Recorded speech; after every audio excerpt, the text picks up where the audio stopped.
Imagine the scene. A night that should be of family tranquility becomes a true battlefield. The living room, before a refuge, now looks like a crowded banquet salon, with 15 people installed as if they were in a 5-star restaurant, and the hostess, instead of being treated as a housewife, becomes a simple maid. While she was running out between the kitchen and the living room, trying to please everyone, the only reward she received was a humiliating insult, aloud, mercilessly, lazy swine. And the worst. Those who launched this phrase was not a stranger, but his mother-in-law herself, before all, as if it were a trophy of cruelty. Good afternoon, listening friends. I'm Andre Branco, and you're on the Family Behind the Scenes channel, where each story is a mirror of the relationships that mark us, sometimes forever. Today, I will share with you an account that will make you rethink what home, sweet home means. Prepared? So they settle down, because this story is not for the weak of heart. Morozova would never imagine that by saying yes on the altar, he would be signing a domestic servitude contract.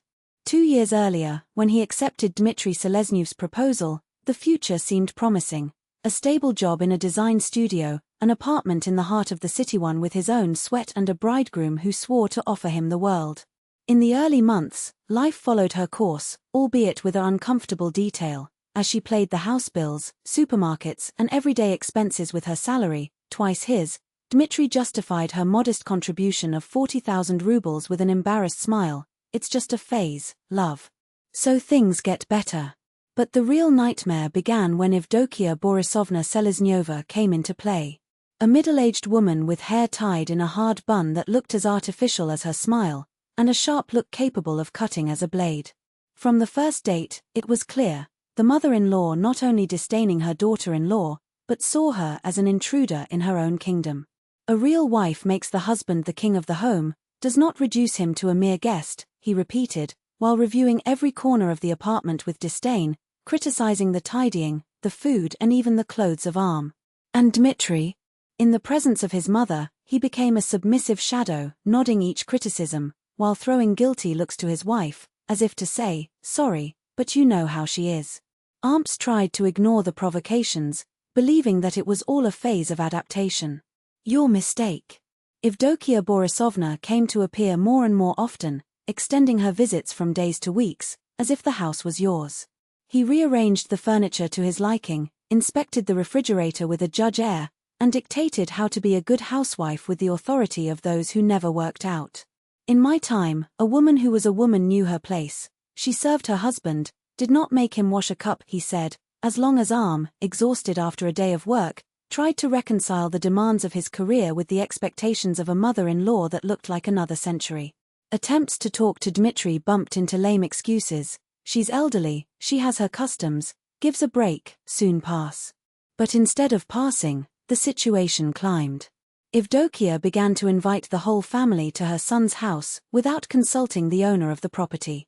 First, she was her sister with her husband, then the distant cousins, then an aunt who didn't even know. Each visit was a resistance test. The guests settled in the room as if they owned the peace, while she, the hostess, was relegated to the role of waitress. Amps, bring the tea. Amp, where's the cookies? The requests rain, and Dmitry, immersed in the conversations, pretended not to see the embarrassment. That of the wife. The apex of humiliation came last month, when Evdokia decided to honor the anniversary of the late husband at the House of Amps, of course. She learned of the event just the day before, when Dmitry released, casual, tomorrow the whole family comes. My mother wants to make an intimate celebration. Intimate? With 20 people I don't even know. And someone thought about asking me. It's only once a year, it doesn't overdo it, was the cold answer. Result? An entire weekend lost between pans, shopping, paid from her own pocket, it's good to stress, and a service marathon, while the guests delighted in the food she prepared and treated her as part of the decoration. Today, however, it would be the day the cup would overflow. Evdokia announced, with the naturalness of those who command an army, who would gather all the parent to plan the family holidays. The script. Deciding where to spend New Year's Eve and how to organize summer with one certainty. A would be included in the plans, not as a participant, but as the cheap labor that would banish everything. From an early age, the mother-in-law already dictated orders. Do that, get it, it serves that way. At 2 in the afternoon, the apartment was crowded. 15 people, from a teenager from 20 to an octogenarian uncle, occupied every inch of the space, while aunts, with their shaking legs and patience on the edge, ran between the kitchen and the living room, serving glasses and enduring reproval glances. "Where's hot food, girl? People are hungry," shouted Evdokia, enthroned on the favorite couch of aunts. "And the teapot? Uncle Petar has an empty glass." The relatives, immersed in discussions about rental houses on the beach, didn't even look at her. "Who will cook in the summer?" asked one aunt.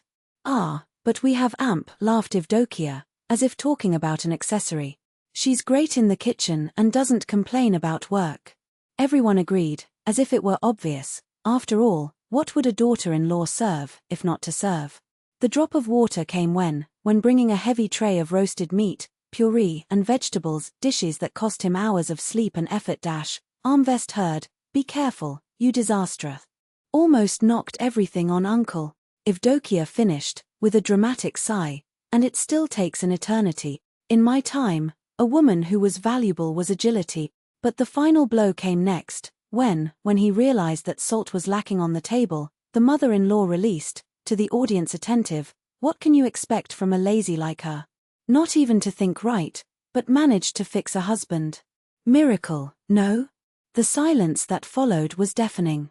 All eyes turned to Amp, who, with shaking hands and crushed pride, finally understood, it was no longer a matter of patience. It was a matter of dignity. And while Dmitri, red with shame, fixed the plate as if the answer was in her cowardice, she knew that would be the last day when she would allow to be treated as a zero on the left. Even if it meant burning all bridges. Because some battles are not for territory or money, they are for the soul. And yours had been on sale for a long time. Muffles cut the air like blades, echoing in the room like a choir of hyenas celebrating the carrion. Alina felt something inside her snap, not a soft click, but the dry noise of a bone departing under pressure. 2 years of humiliation, insults disguised as jokes, being treated as disposable furniture in his own home. 2 years of swallowing sharp words like glass, smiling as they steal his voice, space, identity. And there she was, in the center of the room she had bought with her sweat, her nights in course, her economies, surrounded by people who looked at her like the maid who forgot her place. "Well," he whispered, his cold fingers closing in his fists so tight that his nails marked the palm. "I will be back in a moment." He turned his back with a calm that surprised her. It was not for the kitchen. He went straight to the room, where the documents of the scripture rested in the head drawer, next to the keys she had chosen on the day of change. He picked up the backpack from the back of the closet that he had bought for future trips but never left the plastic. Now it was for another type of journey. In 5 minutes, all that mattered was inside: passport, cards, the notebook, 2 seedlings of clothing, the scent bottle that had gained from itself on the last birthday, the only gift no one had remembered. He closed the zipper with a definitive gesture. When he returned to the room, his relatives still laughed, discussing the details of the next trip to Turkey, as if it were a shadow without existence.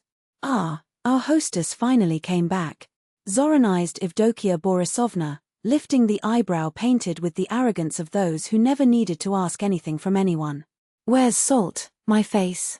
Or did you also forget how to use your arms?" Alina didn't answer. He walked to the center of the room and dropped his bag to the floor with a deaf thud. He took the keys out of his pocket and deposited them on the coffee table, right in front of his mother-in-law, as if they were a poisoned trophy. "Here's what you asked." The voice was firm, almost strange in his own mouth. "The keys of my house." The silence that followed was so dense that you could cut with the knife they so much required to use. Evdokia Borisovna blinked, as if reality had given a violent bump. "What clowning is this?" The woman's voice trembled between fury and panic. "Did you lose your head, girl?" "No." Alina smiled, and it was the most dangerous smile I had ever given in her life. "I recovered her. If I'm a lazy nut that only hinders your precious family lunch, then I better get out of your way. Feel free." He made a theatrical gesture with his hands. "Cook yourself. Cleaning. Also. Vacation planning? Idem. After all, this house is yours now. Like this. Dmitri tried to get up, but her legs looked like gelatin. Alina, for the sake of God. Ah, dear husband. She turned to him, and for the first time in years, she looked at him without lowering her head. Forgot the small detail? Scripture is in my name. Purchased before the wedding, with my money. So the question is, it leaned slightly, as if you shared a secret. Where are you going to live when the light bill comes? Evdokia Borisovna exploded. He got up so fast that the chair fell with a crash. How do you dare? The shaking finger pointed to Alina like a gun. Expel your husband's family? Aren't you ashamed? I'm not casting out anyone. Alina took the bag from her bag with a calm that scared her. I'm retreating. They may be as long as they want.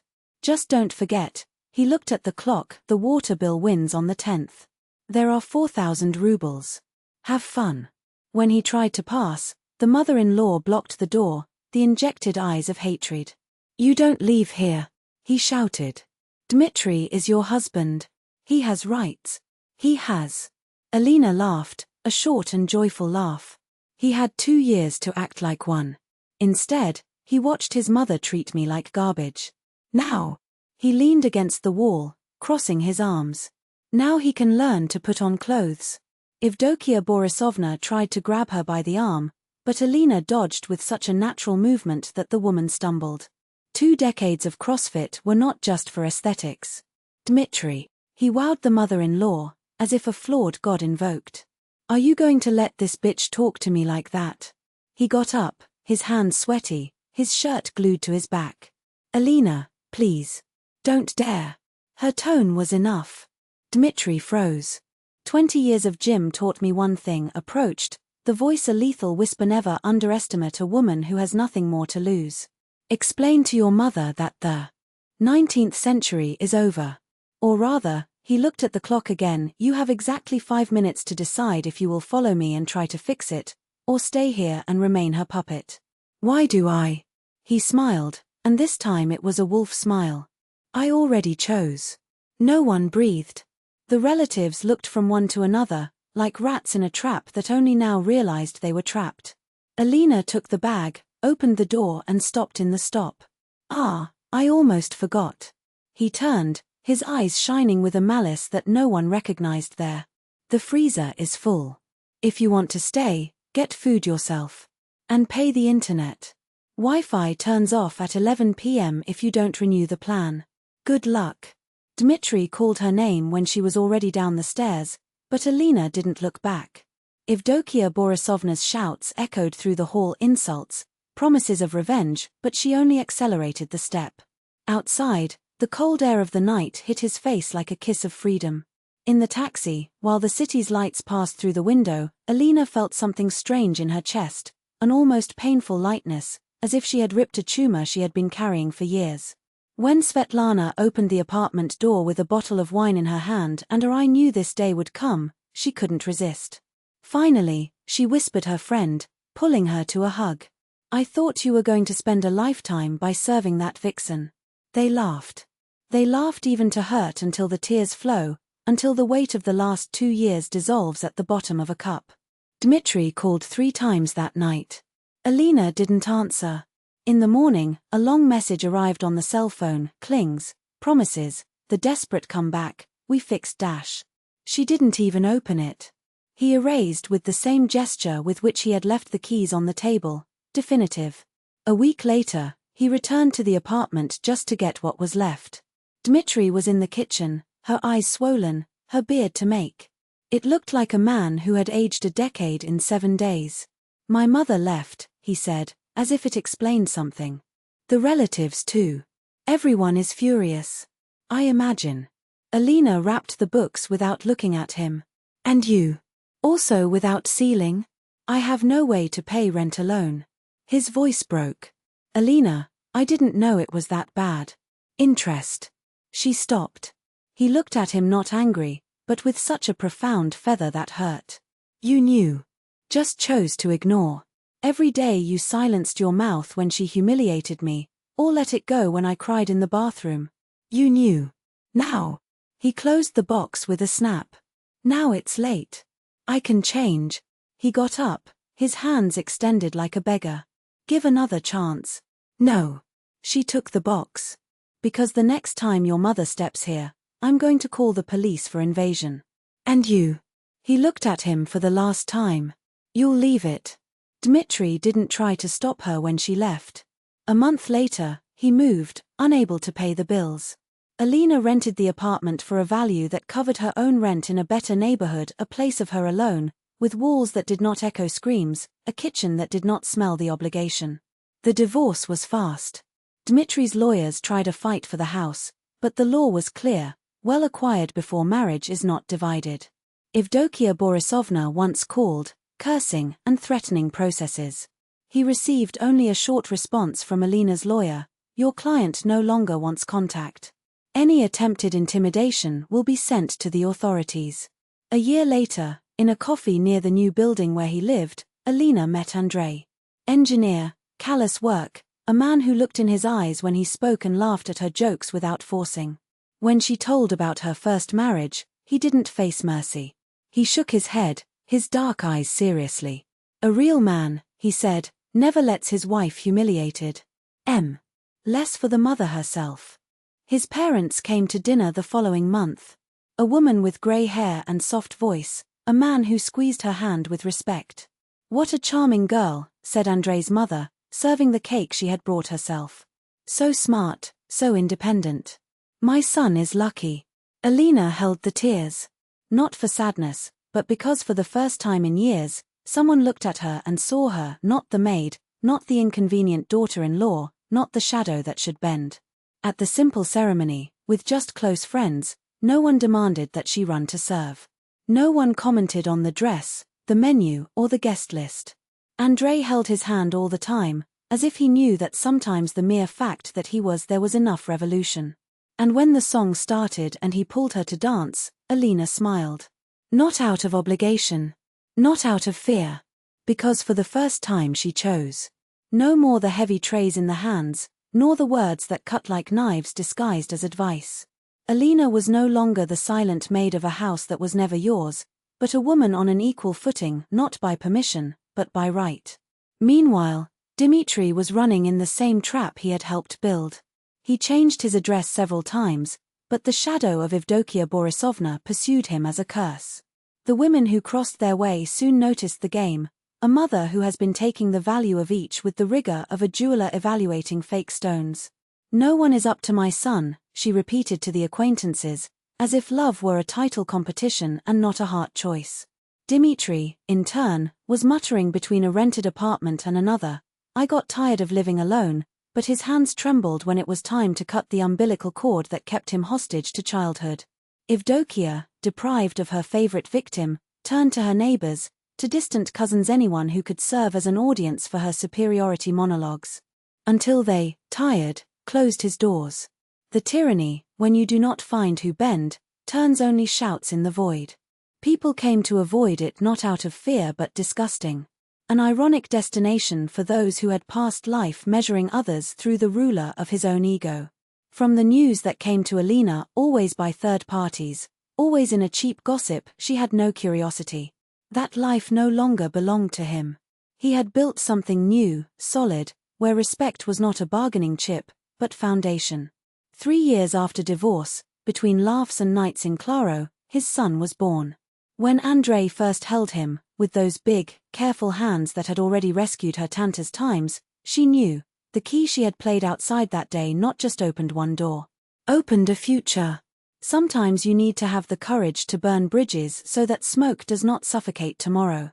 Alina learned this in the hard way and, precisely for this reason, reaped the sweetest reward.